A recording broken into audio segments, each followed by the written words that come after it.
the stuff I'm going over today. You're going to be hearing all these science fiction words, and you're like, what? What is that? And part of the reason is the words are long, they're weird, and then it's hard to visualize this stuff. Like in the early embryo, you can visualize a person. We all know what a person looks like. But like an early embryo doesn't even really look like anything, and it's hard to visualize it. So those two things, I think, make it pretty challenging. Is anyone in here going into reproductive medicine or anything, or thinking about doing that kind of stuff maybe? Then the other thing to say about this is a lot of these terms you'll probably never hear again in your life. You just kind of got to jump over this hurdle to go on to the next step in your career. Anyway, developmental biology, it's the study of how the body changes, from the point of fertilization all the way up until you become like an adult organism, and then eventually until you die.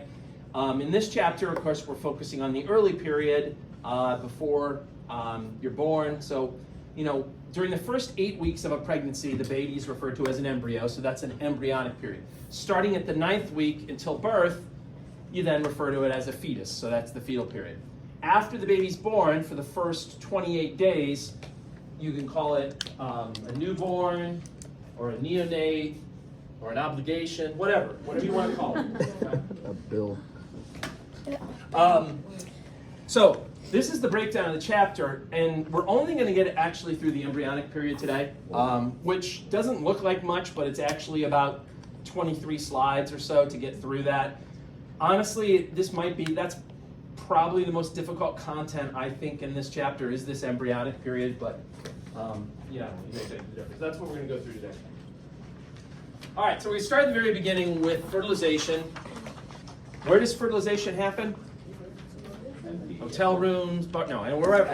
Anyway, fertilization happens in the uterine tubes, right? Lateral third, basically. So it's going to be far out, kind of close to where those, what'd you call them, spirit fingers? Kind of close to where those spirit fingers are, okay? That's where you're going to have fertilization happening. Why is it important that fertilization happens like in the lateral part of the fallopian tube? Anyone know? Yeah, so it travels down correctly, so it develops to the right stage that by the time it reaches the uterus, it's able to implant in the wall of the uterus. Yeah, so it's a timing thing. Sperm that reach the vicinity of the oocyte after ejaculation are unable to fertilize it until about 7 hours later. They have to go through a process called capacitation, where they kind of get like a pep talk and they get really energized and their tails are like beating furiously. Those crazy hats, those cone hats that they all wear. What's the name of the hats that the sperm have on? Starts with an A. I don't know what it is. Rhymes with bacrosome. Acrosome. Remember the acrosome? That has enzymes in it that are going to help the sperm break through the layers that surround the egg. Well, that acrosome will start to break down during this capacitation process so that those enzymes can then be released to help break through. Now, what does the sperm have to break through? Two things, basically. The egg is just not ovulated all by itself. The egg is surrounded with some of the follicular cells that came with it from the follicle. And they refer to those guys that are kind of still hanging on as the corona radiata. Okay? And then even deep to that, there's another layer called the zona pellucida that's made out of glycoproteins.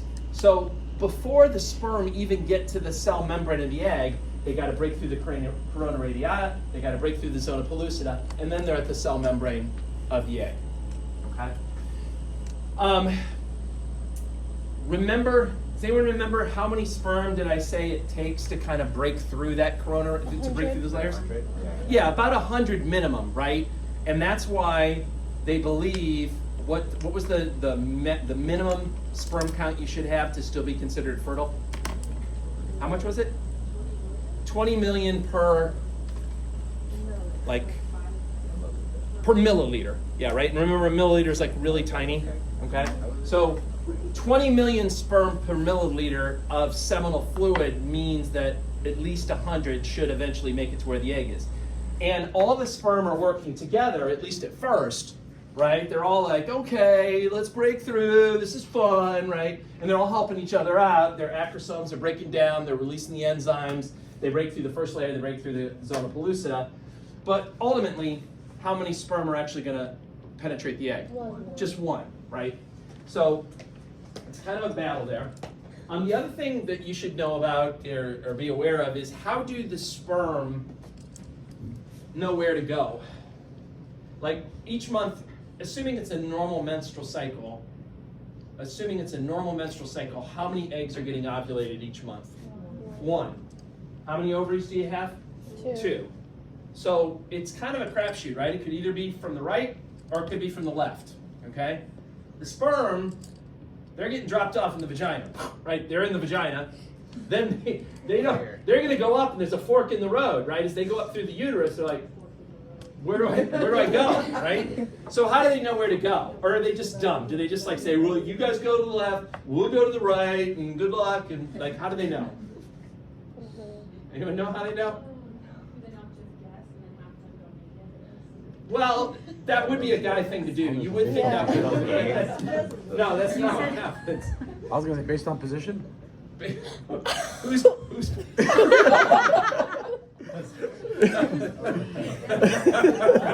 No, it's not based on position. Valid. No, it's actually based on, anyone got any serious guesses? It's based on chemicals that are released by the follicles that are attached to the egg, okay? So the follicle cells, right? So some of the follicle cells that make up this corona radiata, they are still attached to the egg.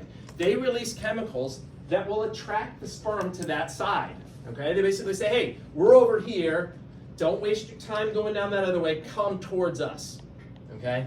So it's chemical signaling that attracts the sperm to where the egg is, okay?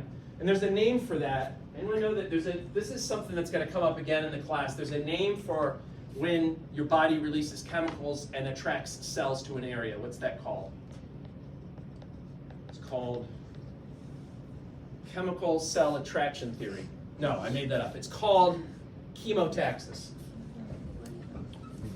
Yeah, we did. Have you heard of chemotaxis before? Yeah. So that just means traveling toward a chemical signal.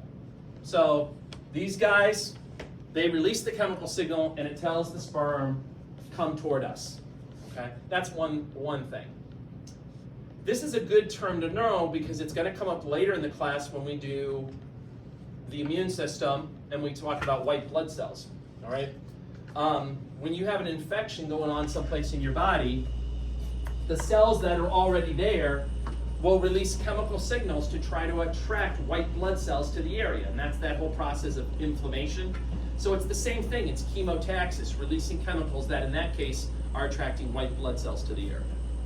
Okay. It's not just chemicals though that attract them. There's also a difference in temperature. The ovary in which ovulation happened, that side will be a little bit warmer than the side where ovulation didn't happen. So the sperm are also attracted to that. Anyone know what that's called when you travel based on a temperature signal? Thermotaxis, there you go.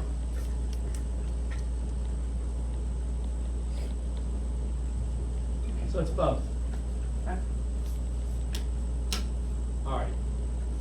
So as soon as that first sperm fuses its cell membrane with the egg cell membrane, you don't want any other sperm to come in.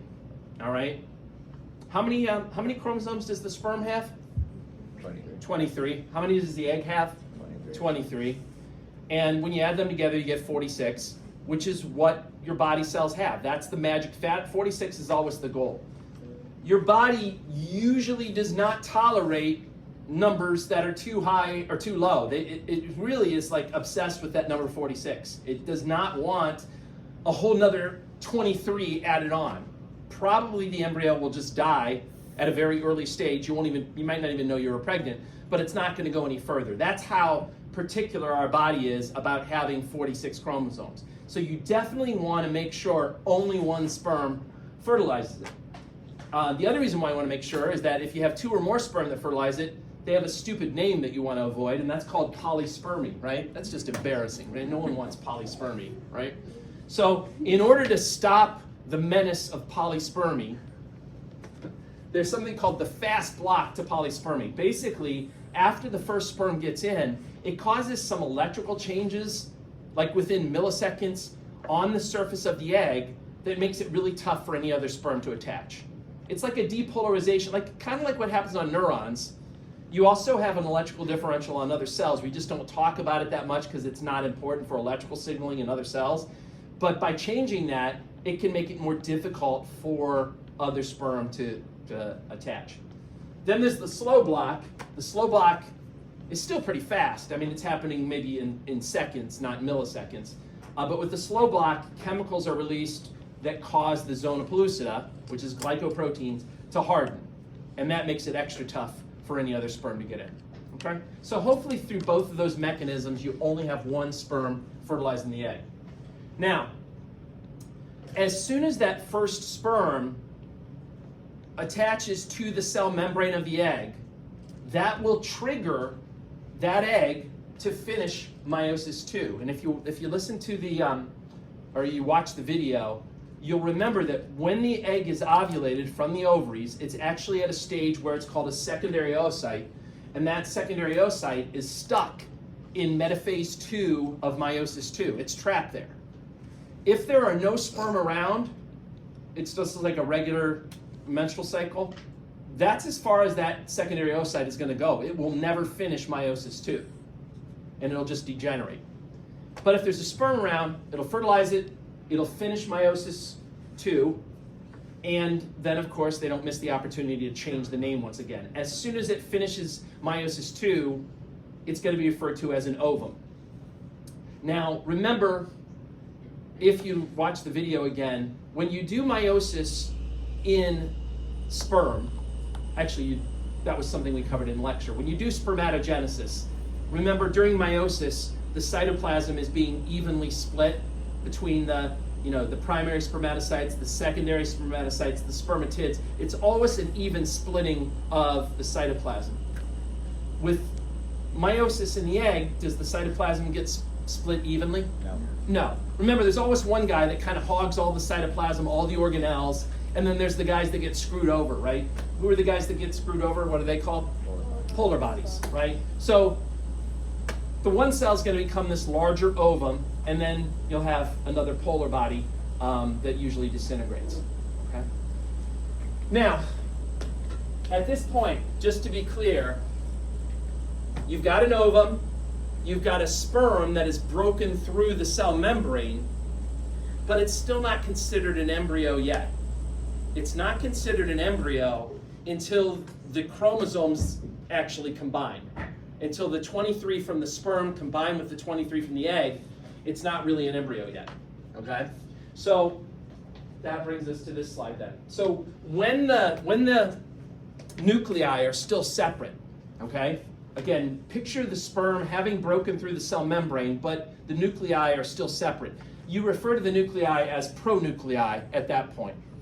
But pretty quickly, they're going to fuse together, and that process of fusing the nuclei is called syngamy.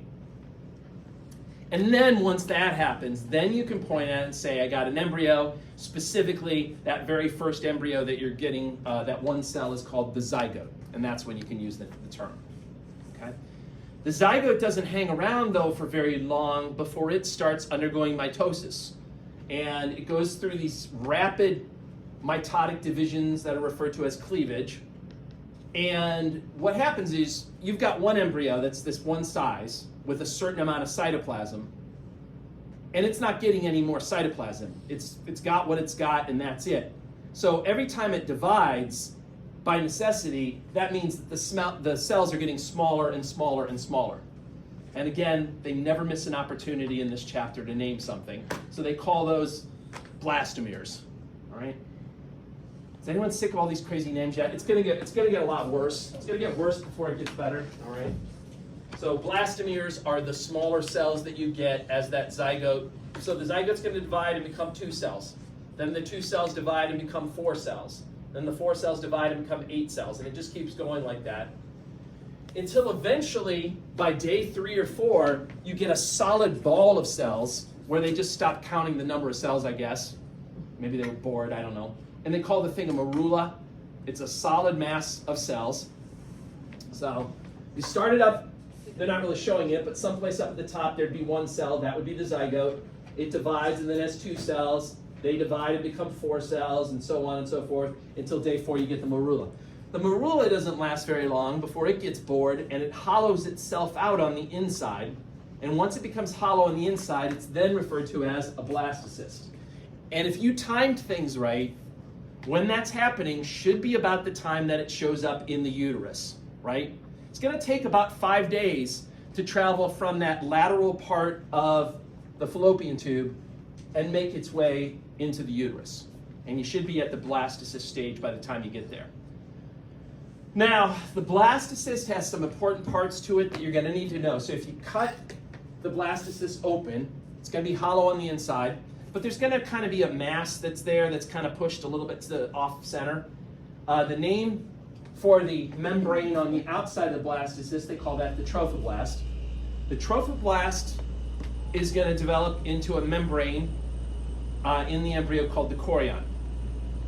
We're going to talk about the chorion a lot, but among other things, the chorion becomes the baby's part of the placenta. The placenta is like this interface between the mom's blood and the baby's blood.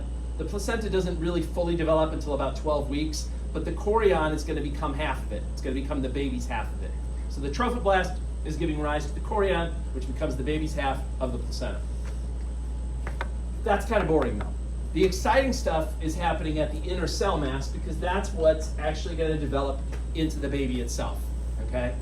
The other name for the inner cell mass, which maybe reminds you of that fact, it's called the embryoblast because it's going to become the embryo.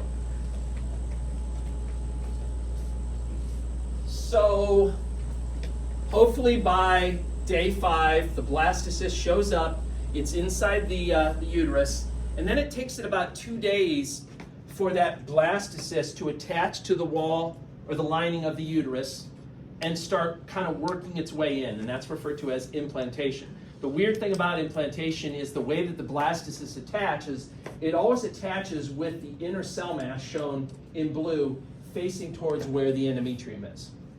Okay? Somehow it just knows how to do that. This thing is pretty aggressive. This thing actually kind of eats away at the endometrium and works its way into the wall of the endometrium. And as it does that, as it kind of burrows its way into it, the endometrium is going to become more vascularized. What does vascularized mean? It's going to develop more blood vessels, okay? That's ultimately, that's going to increase the blood flow to the endometrium, and then ultimately the nutrients, the glucose, the oxygen that's in the blood is going to be able to be picked up by the embryo, so that's a good thing. The other thing that's going to trigger is going to make those endometrial glands enlarge, okay? The endometrial glands are useful for the early embryo because they put out secretions that are rich in glycogen that can serve as like an early nutrient source, okay? So all of those things, the vascularization, the endometrial glands enlarging, they're for the benefit of the embryo.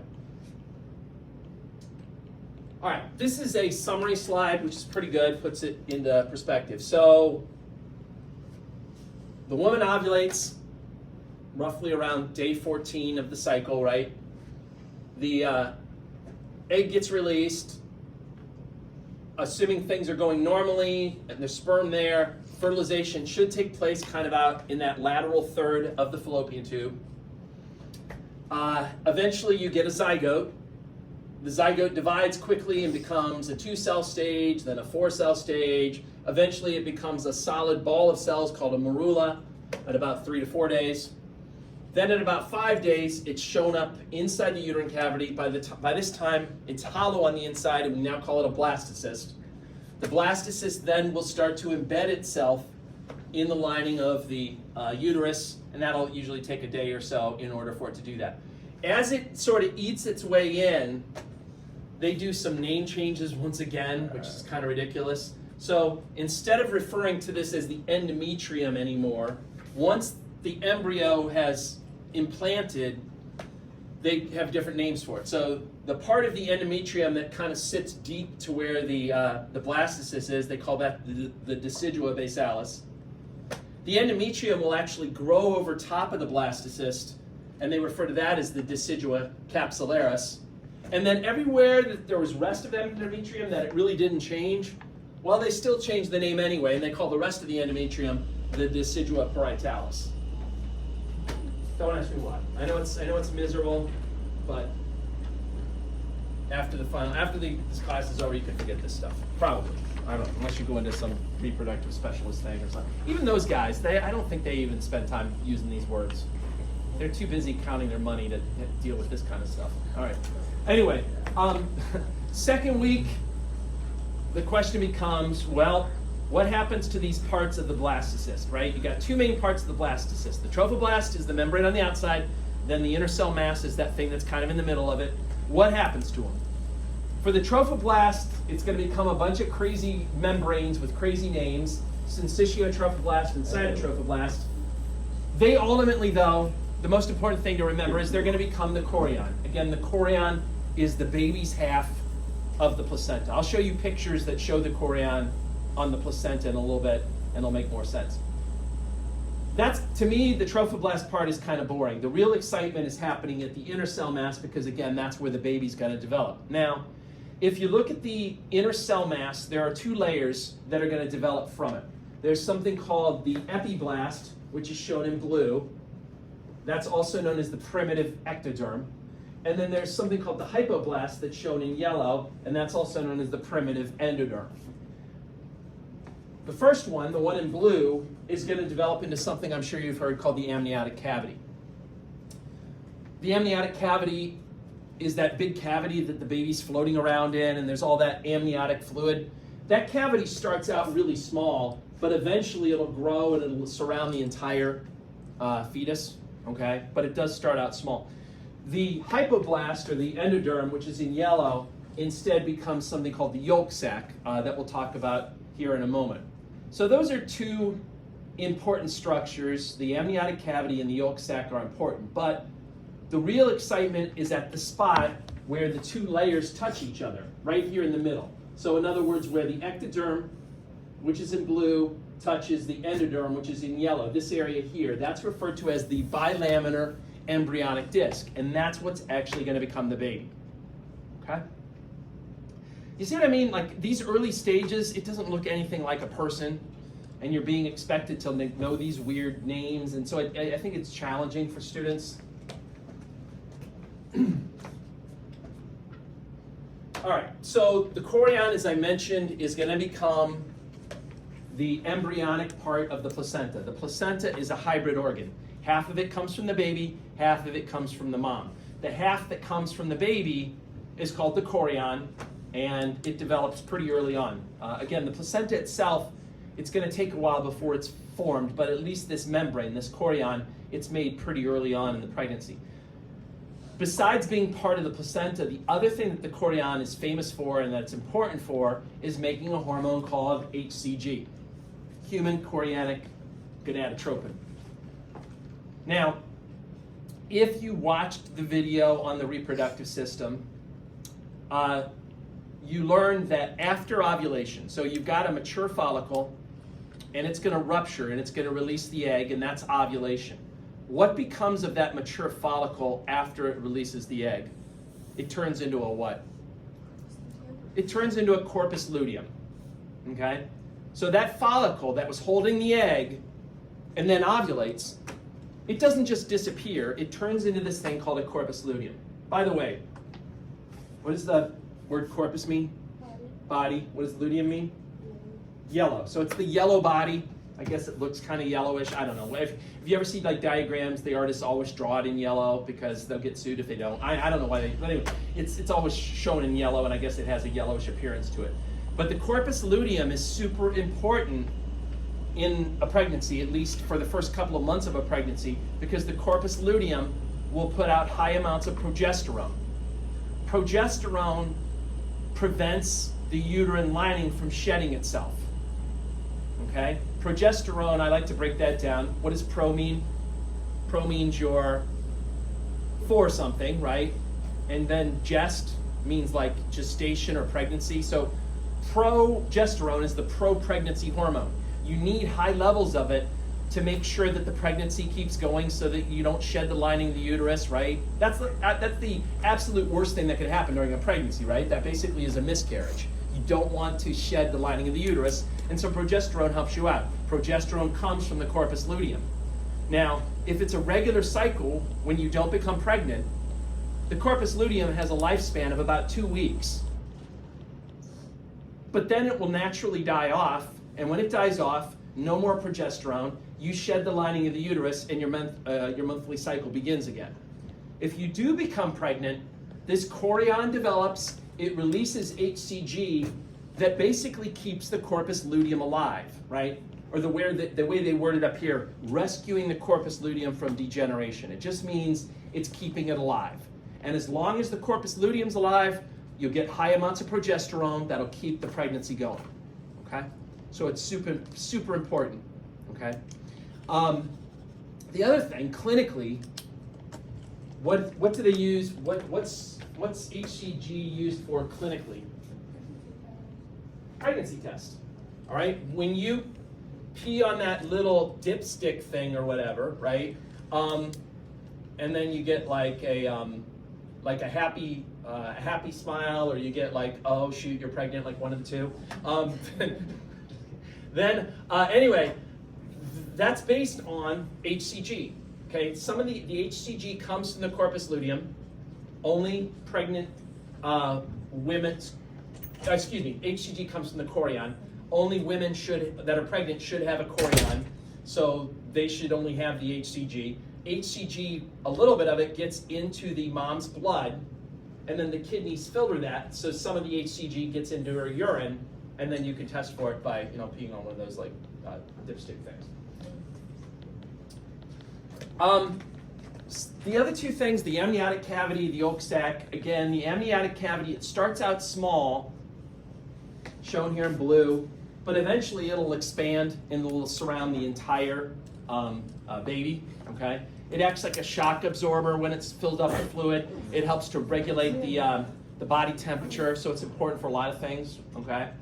The yolk sac is interesting. The yolk sac is a source of early nutrients for the embryo. Now, it's not as important in us as it is like in birds and other things like that have like a yolk and all that stuff. But one thing it does do in us that's pretty important is that's where our first blood cells come from. Where do you get your blood cells from when you're an adult? Where do your blood cells come from? Your red bone marrow, right? But when you're an early embryo, you don't have any bones yet, and the blood cells actually come from the yolk sac, okay? So it's important for that. And then the third thing that I find really interesting about the yolk sac is that it starts making the germ cells that are going to become your great-great-grandfather's sperm and your great-great-grandmother egg, right? The spermatogonia and the oogonia. So what I'm telling you is, even at this early embryonic stage, when you've got an embryo that's like only a few days old, it's already thinking about having its own kids. It's already making the germ cells, right? I wish I could talk to it, and tell it some, give it some pointers and say, listen, it's not all it's cracked up to be, right? But it's already thinking, hey, I might want to have kids, right?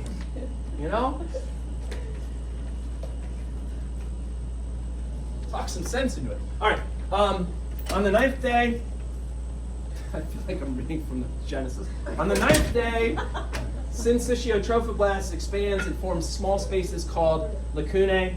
Anyone remember from A&P 1, where did you hear lacunae in A&P 1? The bone, right? Anyone remember what it translated into? Little lakes, right? In bone, it was like little fluid-filled spaces that the osteocytes lived inside of.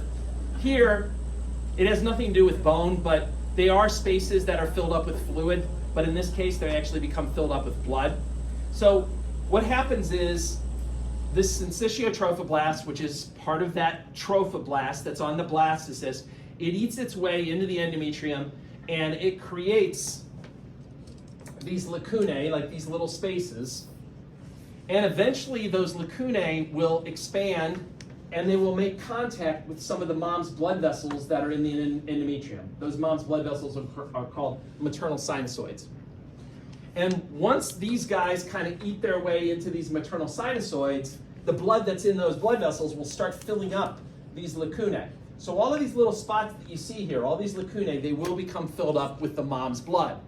And when that happens, now the embryo can start getting nutrients from the mom's blood and use it for its own purposes. Okay? The placenta is not fully developed yet. That's not going to happen until like 12 weeks. But even at this early stage, at like 2 weeks, the embryo is able to start getting nutrients from the mom's blood supply once you have these lacunae forming.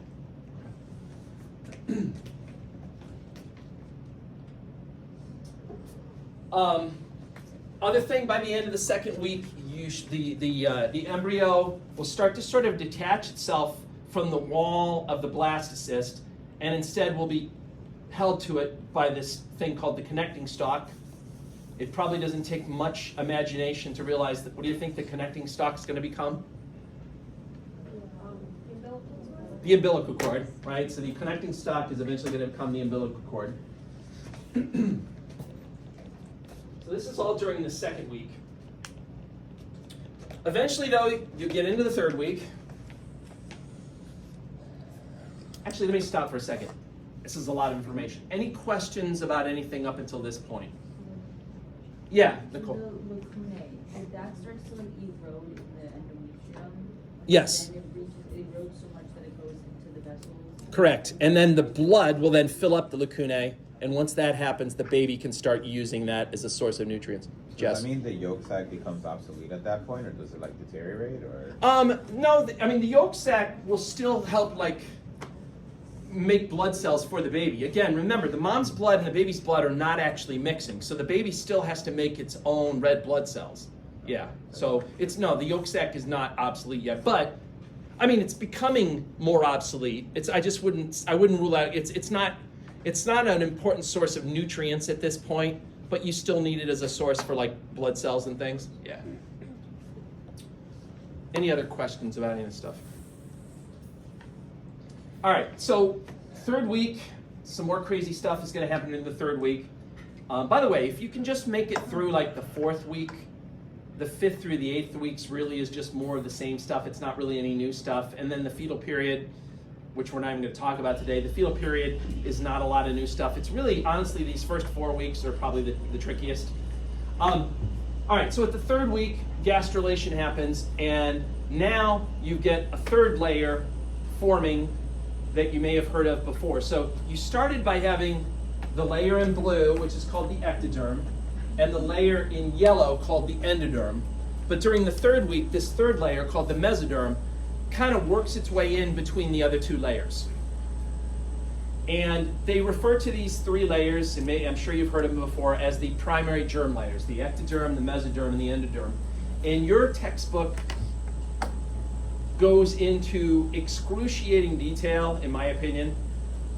Every chapter, if you look at like the last page of every chapter in your textbook, it spends a lot of time talking about which of these 3 layers the particular organ system you're talking about came from.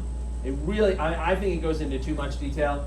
This is actually a pretty good slide that gives you a nice summary of what each of these things becomes. So, ecto, what does ecto mean?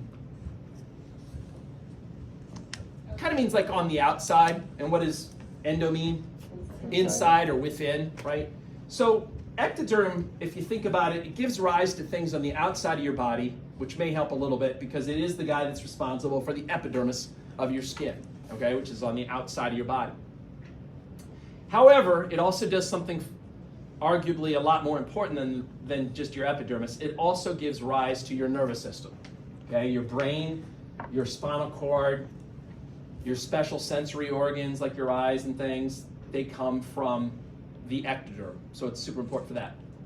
If you go to the other extreme, the endoderm, again, endo means like within or inside of, the endoderm is usually forming the lining that's inside of your hollow organs. So like the lining inside of your stomach and your intestines that are part of your digestive tract, or the lining inside of your trachea or your larynx that are part of your respiratory tract, or even the lining in little things like your blood vessels and other things. That's usually endoderm.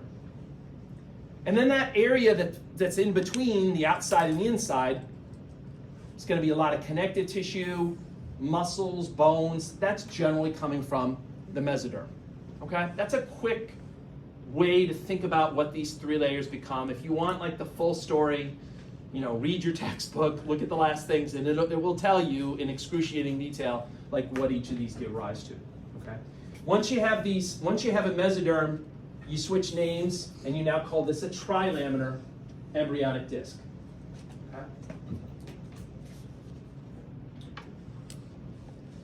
Okay? Some other stuff is happening during this gastrulation process, or structures are developing that you should be aware of. The mesoderm, again, the part that's in red, a portion of it becomes something called the notochord, or it's also called the notochordal process. You could use either name. And the notochord is important as kind of a director that tells the other tissues what to do, like what to become. So it's causing tissue specialization. And I'll give you an example of that on the next slide. At the 3rd week is also when you can start looking at the embryo as having a head end and a tail end. At the head end is a membrane called the oropharyngeal membrane. And when that membrane will eventually break down, and when it does, it will connect your oral cavity to your throat and to the rest of the GI tract.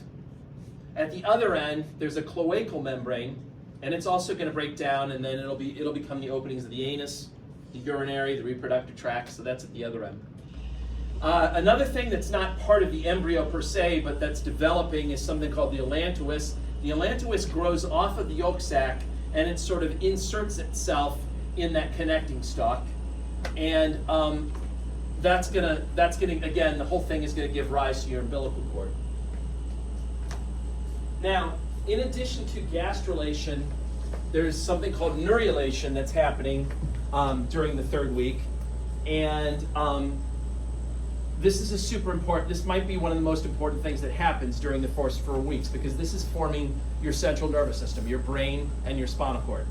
And the way it works is there's a flat plate of ectoderm that's called the neural plate, and it looks like this. This is what the neural plate looks like. It's a flat plate of ectoderm. And you can look back on this picture. Here's the neural plate, just that part of the ectoderm that's sitting up there. Now, during neurulation, the notochord, which again, the notochord is actually made out of mesoderm, the notochord is going to tell that neural plate, hey, don't just stay as a plate, don't stay as a plate, I want you to fold and become a tube. So the neural plate is going to fold like this and become a tube. And when it becomes a tube, they call that the neural tube, okay? This neural tube, it's kind of a dumb name, but the neural tube is super important. One end of the neural tube becomes your brain, the other end of the neural tube becomes your spinal cord. And so, let me draw you a picture of that.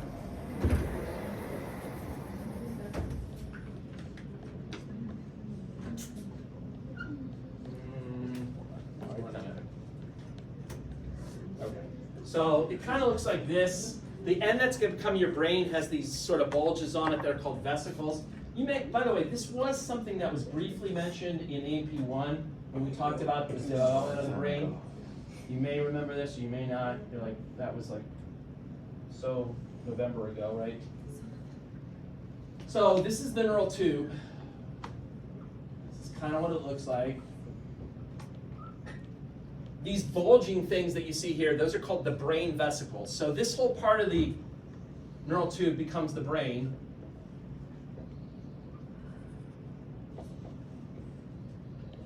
And then the rest of this long part here becomes the spinal cord.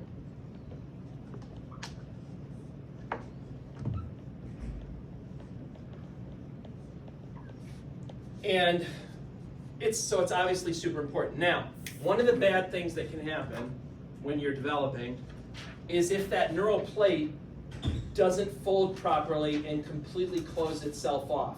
If you have any spot along where it should close that remains open, it's like a little hole, That's called a neural tube defect. And it's a super big deal, all right? If you have the hole happening someplace up at the brain end of things, you get a problem called anencephaly, all right? I'll just write the names over here. Anyone know what happens if you have anencephaly? Or what doesn't happen if you have anencephaly? Your brain, yeah, you're both right. Your brain basically doesn't develop and you don't live long. Like the poor babies that are born with anencephaly, if they're lucky, I don't even know how to phrase it lucky, but if you know, they may live for a few hours in the neonatal intensive care unit after they're born, but then they almost all pass right away. Their brains just don't develop. They may have a little bit of a brain stem, but that's about it. And so they don't live very long. There's nothing, unfortunately, there's no treatment for that. You can't do anything for them. You know, yeah. So how do you know that you're big? Anencephaly? Yeah. Yeah, you know what?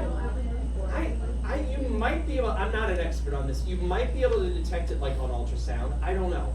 I don't know if the skull will necessarily show what's going on inside. I just don't know. It might. I'm not an expert on it. So that's anencephaly. It's a very sad thing, and it's a bad thing to have. If you don't have a closure, if you have a neural tube defect at the spinal cord end, that's a different problem. That's called spina bifida.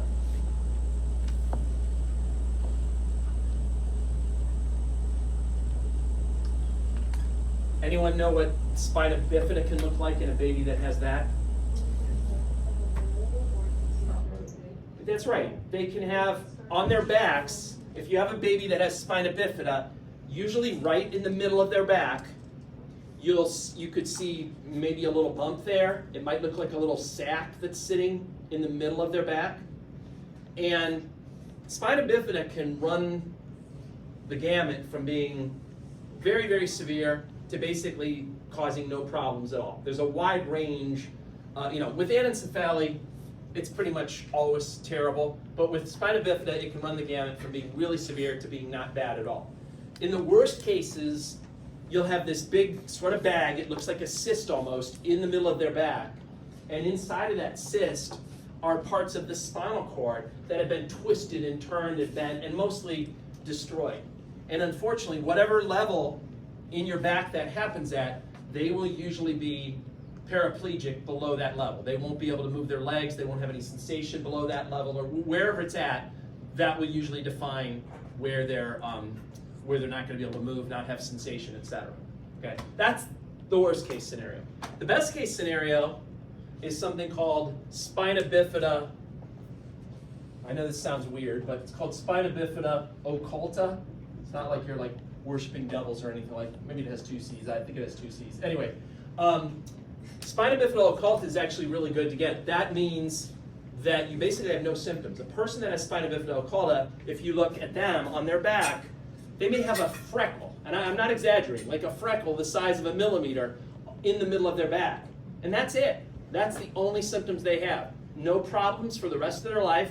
I mean, it's even possible that some of you guys might have spina bifida occulta. Don't get off your high horse. You probably do. I bet everybody here except me has it. No, I'm just kidding. But you wouldn't know. Okay, it's not a serious deal at all. It literally just looks like a little tiny freckle in the middle of your back. You know what? Let me get back to him. No, it's not common. But it's also not that rare either. You know, it's not like some of the kids. How would people know if they have it? They probably wouldn't. Like they just wouldn't. Yeah. Like maybe if you saw a pediatrician that had like some real experience and they were examining the baby, they might just like kind of say, "Oh, it looks like they had spina bifida occulta or something." But probably it would go unnoticed. Yeah. Oh, sorry. One other thing. My public service announcement. Probably a lot of you guys know this, especially those of you that have children. You can reduce your risk of having a baby with a neural tube defect by making sure you get enough folic acid or folate, whatever you want to call it, in your diet. Okay? There's a well-known association between not having enough folate and an increased risk of these neural tube defects. So your OBGYN or whoever you're seeing during pregnancy will usually make sure that you're getting all the right kinds of vitamins, including folate, to prevent these neural tube defects from happening. Somites. I feel like somebody just sat down with a random name generator and just kind of went to town on this, right? So somites are pieces of mesoderm that sit off to the sides of the neural tube, and they sit off to the sides of the notochord. So there's the neural tube. This is now a transverse section. There's the neural tube. There's the notochord, and then these things here and there, those are the somites. And they come in pairs, and there's usually somewhere around 42 to 44 of these pairs that are developing. And there's 3 parts to each somite. Myotome. What does the prefix myo mean? Muscle. Muscle. So the myotome part gives rise to muscles. There's a dermatome part that gives rise to the dermis of the skin. And then there's a sclerotome part that makes up the vertebrae and the ribs. What does the prefix sclero mean? White? Would you say white? Yeah. No, you know what white is. Alb, right? No, that's Yeah. not white. What does sclero mean? Well, where did you hear sclera before in AMP1? Eye. And when you tried to cut through the sclera, it was really hard. Sclero means hard, all right? Which makes sense because these are going to be bones, right? So I don't know why they didn't call them osteotomes, right? I would have voted for that, but I wasn't there at the meeting, so they ignored me. At the same time, there's other mesoderm tissue that's going to give rise to like your serous membranes, the pericardium, the pleura, the peritoneum. We're going to talk about those membranes a lot in AMP2. And other parts that'll give rise to the heart, the respiratory, digestive, bones and ligaments, etc. So a bunch of stuff's happening there. Not to mention, your heart is developing during the 3rd week. So you have heart and blood vessels developing. The fancy name for forming new blood vessels is angiogenesis. Your heart will start to appear by days 18 and 19. It's fairly close to like where the head end is going to be. Initially, the heart will have 1 chamber. How many chambers does an adult heart have? 4, all right? Later on, it will partition itself off, but initially, it just has 1 chamber. Okay. All right, now back to that chorion thing in the placenta. So the chorion becomes the baby's half of the placenta. The chorion forms these finger-like projections that are called chorionic villi, and inside those chorionic villi are little blood vessels that will eventually converge and become the umbilical blood vessels that carry the blood back to the baby. And I'll show you a picture on the next slide that explains how this all works. The placenta, I keep mentioning it, the placenta is not fully sort of developed until the 12th week, but the parts of it are kind of in play early on. It's just not fully developed until later on. There's 2 parts to the placenta. Part of it comes from the baby, the fetal part. That's made up of the chorionic villi, which came from the chorion. And then there's the mom's part, which basically came from the endometrium. What's the purpose of the placenta? It's an interface between the mom's blood and the baby's blood that allows oxygen, glucose, other nutrients, waste products to be exchanged between their blood without their blood actually mixing. All right, so it's keeping their blood separate, but it's allowing these things to be exchanged across a membrane, basically. Number 2, it's a protective barrier, keeping certain harmful things, obviously, that might be in the mom's blood from getting into the baby's blood, right? Obviously, you know, you got to be careful because there are certain substances that can cross the placenta and can be a risk to the baby. So certain medications that the mom takes when she's not pregnant, she might have to modify or change when she does become pregnant. The placenta also can store up a lot of nutrients, and I'm sure some of you are aware in some cultures, what do they do with the placenta after the baby's born? They eat it, okay? Some cultures plant it. I've seen that, like they plant it outside, they do different things with it. Placenta tree. What's that? Just gonna ignore that. And then one other thing though to know about the placenta is it's also an important source of hormones, okay? I mentioned early on in the pregnancy, you've got this corpus luteum that's still alive, okay?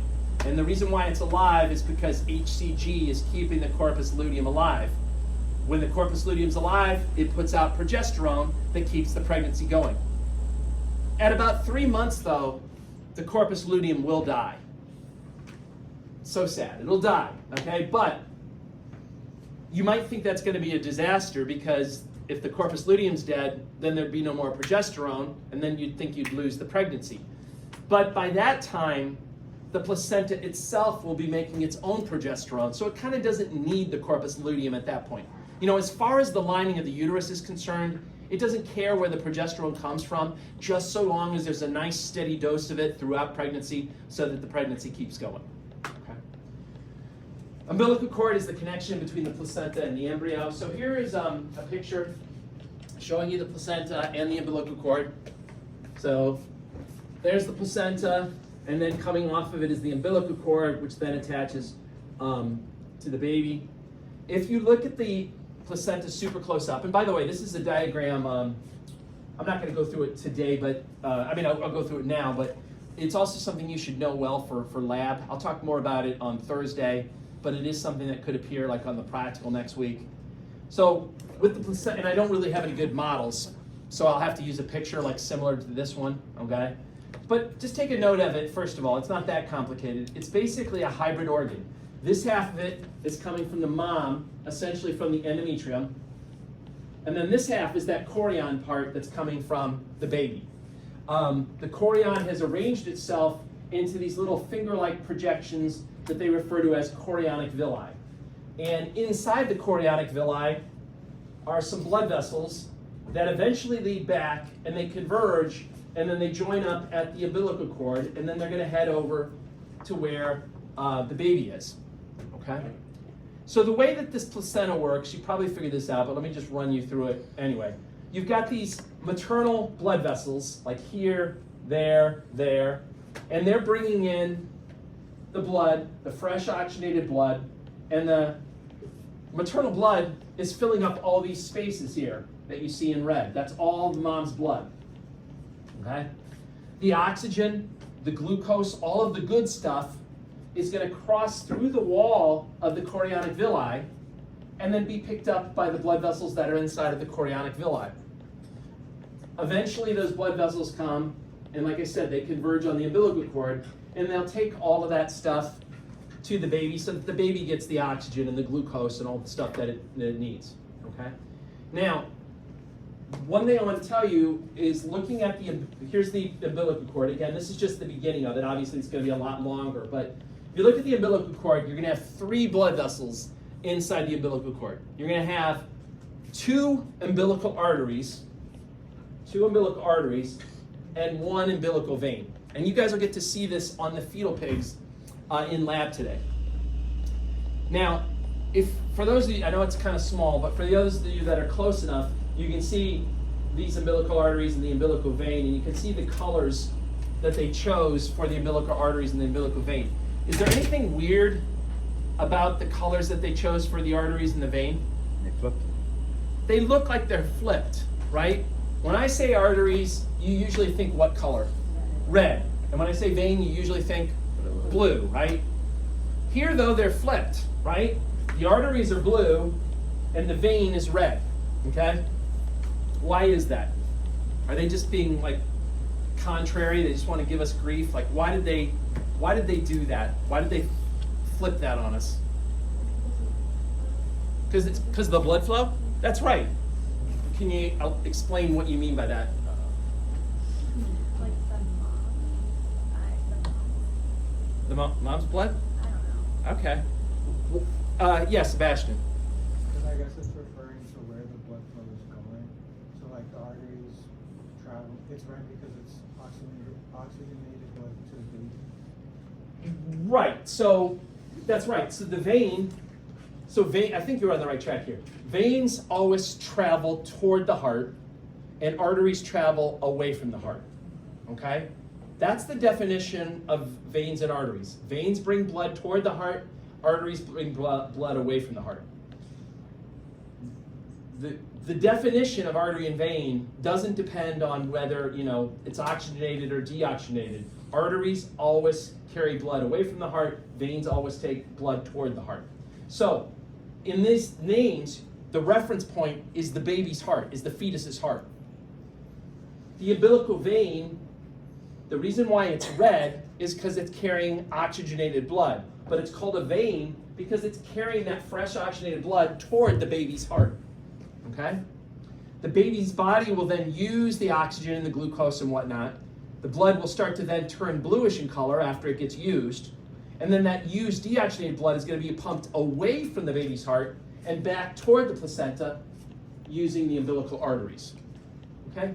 So just keep that in mind. We'll cover this more like when we do the blood vessel chapter, but arteries and veins, veins bring blood to the heart, arteries take blood away from the heart. Yes, arteries are usually red, and yes, veins are usually blue, but there are exceptions, and this is one of the exceptions, okay? There's another exception, we'll learn it later on, but I just wanted to be aware of that. But really, just remember the reference point will be to the baby, not the mom. Yeah, the reference point, that's correct. The reference point is to the baby's heart, not to the mom's heart.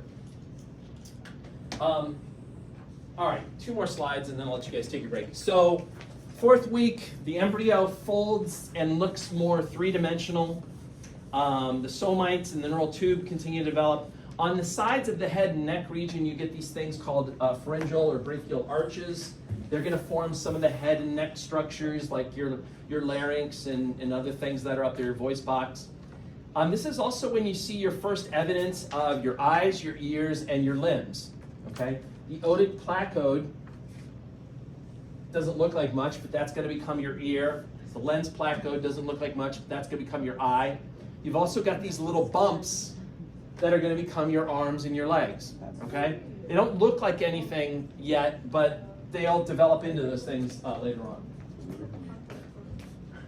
Like really, like an allergic All right, reaction. and Yo. the last stuff. So the 5th through the 8th week, thankfully they summarized it on one slide here. But basically, the reason why they did that is because not a lot of huge new things are developing. It's mostly just kind of changing the stuff that's already been established during the first 4 weeks. So that's why they have this like one summary slide. All right. So 5th week.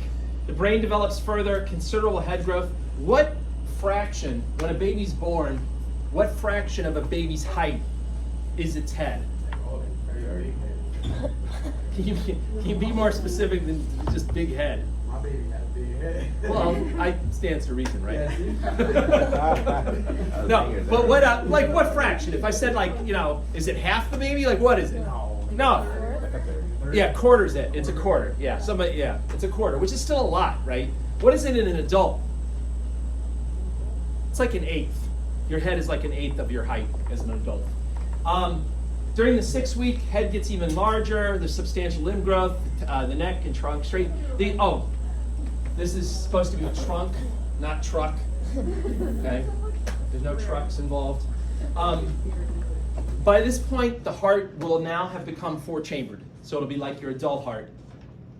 7th week, the various regions of the limbs become distinct. You start to see your fingers and your toes. By the end of the 8th week, you see all parts of your limbs. So you can see like your arm, your forearm, your wrist, your hand, your fingers, etc. Same thing with your lower extremity. The eyelids come together. The tail disappears. Now I hope that doesn't rock your world. Does everybody know that you have a tail when you're an embryo? Well, Whoa. yes, but I'm an evolutionist, so I believe we all came from like monkeys, like evolutionary I knew theory. So that that's was why a the tailbone. monkey. Okay. We evolved from monkeys, and monkeys have tails. Okay. So that's why. That's nice. Okay. That doesn't contradict. That's a nice bit of additive. Doesn't contradict anything I said, but okay. That's great. Yeah. Well, anyway, we do have a tail. Now, did you know that some people can be born still having their tail? Yes. What's that called? That's called. That's called. Get my camera out time. No, that's called vestigial. That's called having a vestigial tail. And I know what we're talking about. I don't know that much about it. I know it's pretty rare. Does anybody have any friends? And it could be yourself, but we'll say it's a friend. Does anybody have any friends with a vestigial tail? Is it like a big deal? So here's the thing. Tailbone. Here's the thing. If you go on Google, because you're interested like I was, and you look for images of vestigial tail, you're gonna see all kinds of nonsense that people have photoshopped. Like you'll see people roaming around with like a lion's tail, like this, like Oh, that's shallow not how? what it's like. It's like maybe like a little tiny, like an extra centimeter of a thing that kind of comes off the back of your coccyx or something. It's not like some. It's not a monkey's tail where you can like swing around and hang from it and stuff and do cool things. All right. That's another thing. And then the other thing that happens at the end of the 8th week, don't forget this is super important. The external genitals are going to begin to differentiate, and we talked about this in chapter 28. Remember, if you have an XY chromosome, at 8 weeks, there should be a surge of this type of testosterone called DHT. XY chromosome, you get a surge of DHT, and that makes the male genital pattern develop. If you have an XX chromosome, you should not get that surge, and by default, you'll develop the female genitals. Okay, so that's really an important period, that 8th week for that. All right, any questions about any of this stuff? So go ahead and take your break. Come back like in 10 minutes or so, and I'll put you guys up at the fetal pigs and we'll go through all that.